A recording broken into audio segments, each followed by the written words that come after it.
All right. So why are you here today, Chairman?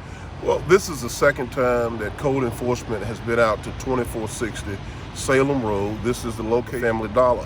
Whereas Rockdale County supports economic development, we also support having an aesthetically clean community. Several citizens in the surrounding area have called and complained to my office, code enforcement, community improvement. In fact, we were here earlier this summer and we thought we had sent a pretty strong message to the upper level management, letting them know that if we had to return, that we were going to have to suspend and revoke their business license. Well, that's exactly what we've done today.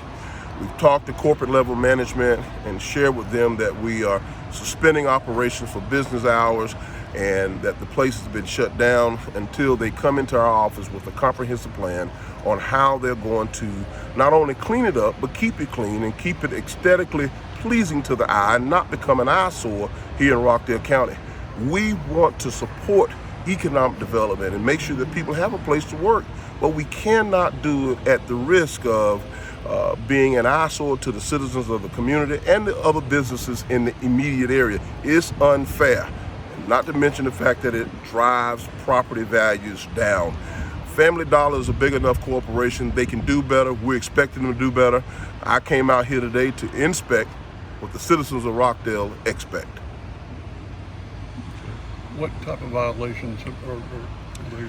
So there's multiple violations. Not only are there code enforcement violations that you can clearly see here on the outside perimeter in the parking lot and the perimeter of the building. On the inside, there are multiple fire code violations.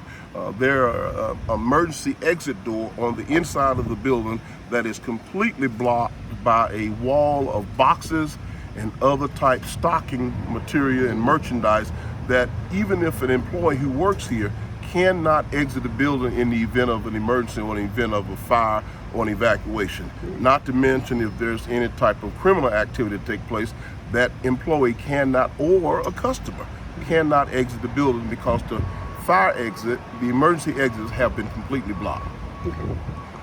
And so are they able to reopen the store or is it shut down for good? They are able to reopen the store. In fact, we want them to reopen and open for business after they've had an opportunity to come into our office and sit down with a comprehensive plan on how they're not just going to clean it up today, but keep it clean in the days ahead. We have to come to an agreement. Doing the research of the code enforcement work of this particular property, we learned that there's already been a court date set already for them to appear before the magistrate on the 3rd of December. So they already have a court date. Having been cited already and yet still operating under these conditions says that you're completely ignoring code enforcement in Rockdale County. If I've already come out and written you a citation and you've not done anything about it, and the citizens have called the chairman's office and code enforcement and said, we've got a problem out at the Family Dollar, it seems to me that you would have already cleaned this place up and you would have had things in order before you had to report before the judge on the 3rd of December. But the fact that you didn't says to me, you really don't care, you didn't take it serious. Today we took serious and swift action. We've suspended their operations and they're not allowed to open up until they come in our office and come up with a comprehensive plan.